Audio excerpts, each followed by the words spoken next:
M-I-S-S-R-O-S-S. Miss Ross is alive.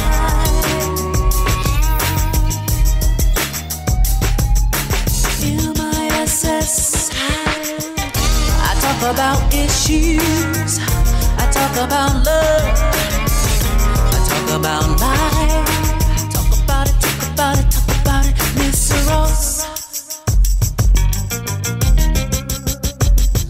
Before Facebook, before Twitter, before things like Blog Talk Radio, our voices and our stories would pretty much get swept under the rug, wouldn't you say? When you have a monoracial discussion going on of trans issues, it leads to bad policy because, you know, only one point of view is being expressed. You know, I like to lend my image to help people, but I don't want to just lend it if it's just going to be that. I want to know. I want to be a part. Anybody that knows me, like, know my stance. You know, I had a strong stand on, you know, prostitution and different things like that, like I always did. And even as my brand and doing the show, I tend to, represent a younger generation, you know, younger girls and younger people that watch Top Model. And I always told myself, because, like, I went into the shelter before Top Model, because when I ran out of money, I said I would never do X, Y, and Z, because when I first moved to New York, that's what I was told, that's what you would do. And it's like, no, I'm going to make sure I'd never do that. And that was always in my head. And I said I would never even play a part that had anything to do with prostitution or escorting unless there was a bigger picture. We want roles for us, regular roles, because we're regular people. We can play regular roles, not just the sex object. You know, this is kind of, this is groundbreaking here in the sense that we've got some powerful black female voices going on right now here. Yeah, all we need is Janet Mock and it'd be a party. It would be I think it's Janet Mock. Oh, Janet! Well, hello, Miss Janet Mock. How are you? I had to call in. I was like, oh, my God, I'm sitting at my desk doing all my work, and I'm like, oh, my God, I'm just sneaking the call.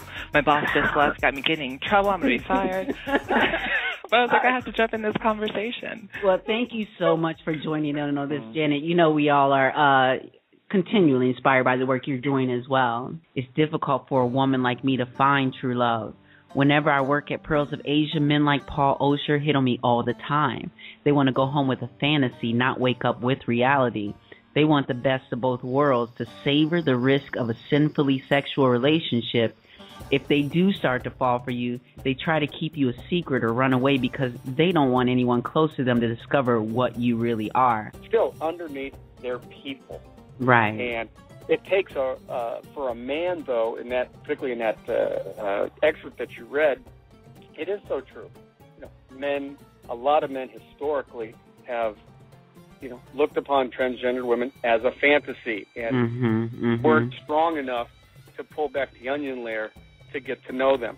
I think that's changing. When I dare to be powerful, to use my strength in the service of my vision, it becomes less and less important whether I am afraid. People should know what their vision is, and they should know what their strength is, and they should bring their strength to bear on that. Some of our biggest oppressors in our transhuman rights struggle have not been fundamentalists, but our own gay and lesbian brothers and sisters. The beauty of it all is that when you see someone come from a certain place, the beauty is watching them rise. What Cece's been able to do here in getting the word out about her case and getting the word out that she's demanding justice has gotten that message to so many other young trans women that they can stand up for justice. I don't need to be afraid anymore. I can stand up. You know, I can engage in these ways, especially some of the girls that have been to jail in the past or have experienced this. Now they're stepping forward and saying, if Cece can do it, I can do it too. When the ground beneath me starts to shake, I start to thinking I just might break. Won't you stop me from thinking of jumping? 'Cause I'm hanging on the verge of something. That's why here.